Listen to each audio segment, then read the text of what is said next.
안녕하세요. 경리TV 한아란입니다. 원천세, 부가세에 이어 법인세 신고할 때 세무회계 사무실에 넘겨야 할 서류에 대해 알아보도록 하겠습니다. 가장 많은 서류를 넘겨야 하는데요. 그럼 좋아요, 구독, 알림 설정, 댓글, 땡스 부탁드리며 멤버십 한정 영상과 격리 업무 1:1 맞춤 개인 가해, 출장 격리, 격리 업무 대행 서비스도 하고 있으니 많은 관심 부탁드려요. 그럼 먼저 법인세 신고할 때 필요한 서류들은 언제까지 세무회계 사무실에 넘기면 될까요? 법인세 신고 납부가 3월 31일까지이니 그 전에 넘겨주셔야 합니다. 결산 작업도 해야 하고 해서 일찍 주시는 것이 좋아요. 빠르면 2월, 늦어도 3월 초 중순까지는 주시는 것이 좋습니다. 법인세 신고할 때 어떤 서류를 넘겨야 하냐면 모든 법인 명의의 통장 거래 내역과 통장 예금 이자 등의 이자 소득 원천 징수 영수증, 또 모든 법인 명의의 법인카드 사용 내역이 필요합니다. 또 비품이나 차량 등의 자산이 늘어나고 줄어든 내역, 법인 명의의 차량 보험 가입 증서와 영업용 승용차 운행 일지 등,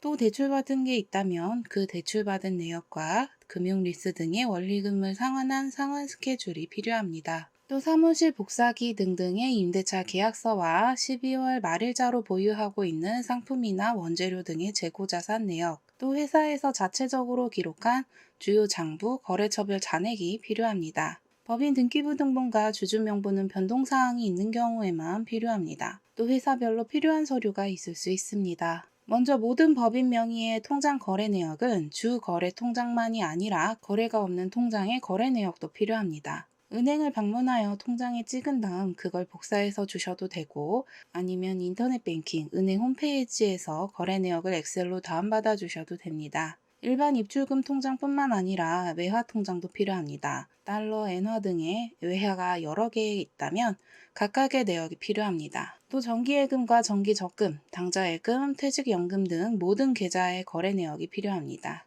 또 이자소득 원천징수 영수증이 필요합니다. 통장에 돈이 있으면 3개월에 한 번이나 6개월에 한 번 이자가 들어오죠. 그럼 그 이자에 은행 쪽에서 떼간 세금이 있을 수 있습니다. 이자가 워낙 작으면 없을 수 있는데요. 만약 있다면 그 세금 내역, 즉 이자소득 원천징수 영수증이 필요합니다. 은행 인터넷 뱅킹 홈페이지에서 원천징수 영수증이라는 메뉴가 있으니 거기서 발급받으시면 됩니다. 또 모든 법인카드 사용 내역이 필요합니다. 부가세 신고 때 넘겼던 법인카드 사용 내역과 동일하다면 생략 가능합니다만 매월 카드사에서 보내주는 카드 대금 명세서는 보내셔야 합니다. 원본 말고 사본으로 보내주셔도 되고요. 엑셀로 보내셔도 됩니다.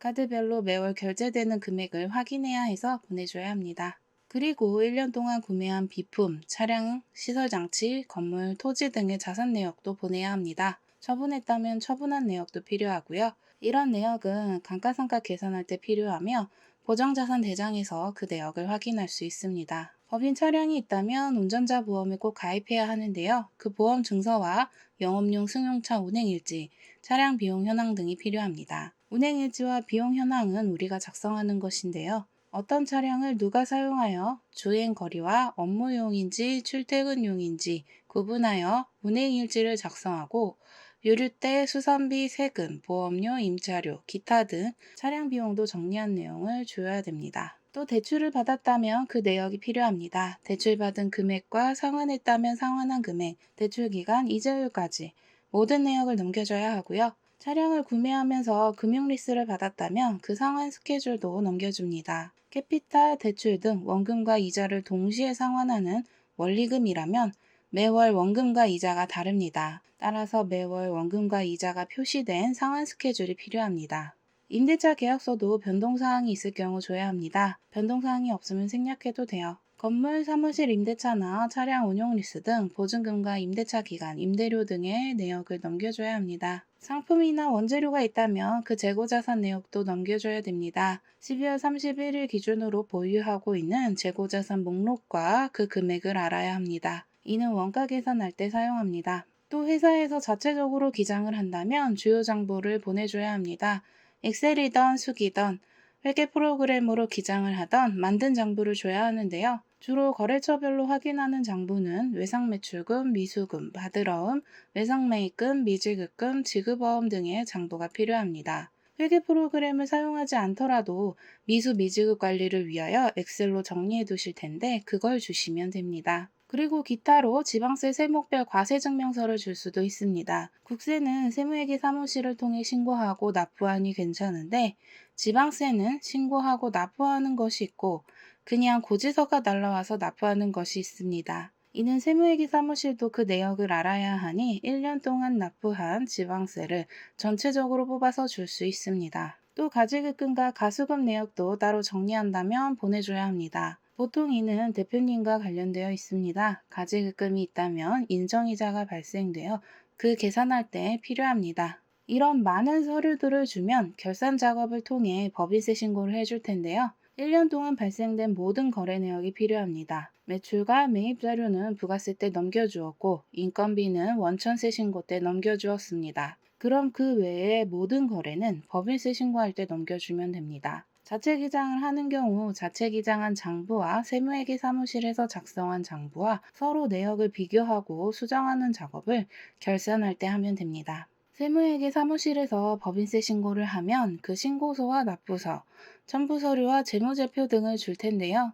3월 말일까지 법인세를 꼭 납부하셔야 합니다. 4월 말일까지는 법인소득 지방세를 또 납부하셔야 하고요. 다만 납부하는 세금이 없을 수도 있어요. 이익이 아니라 손실을 본 경우 이미 납부한 이자소득 원천세와 중간 예납한 법인세 등을 환급받을 수도 있습니다. 세무회계 사무실에서 받은 재무제표와 계정명세서, 고정자산 명세서 등을 보고 결산한 내역을 확인하시면 됩니다. 그럼 지금까지 법인세 때 세무회계 사무실에 넘겨줘야 할 서류에 대해 알아봤는데요. 격리 업무가 어려우시다면 제 유튜브 채널인 하나란의 격리TV를 구독하시고 영상을 시청해주세요. 분기부터 결산까지 대부분의 격리 업무에 대해 압축하여 설명한 영상은 멤버십 가입을 하시면 보실 수 있습니다.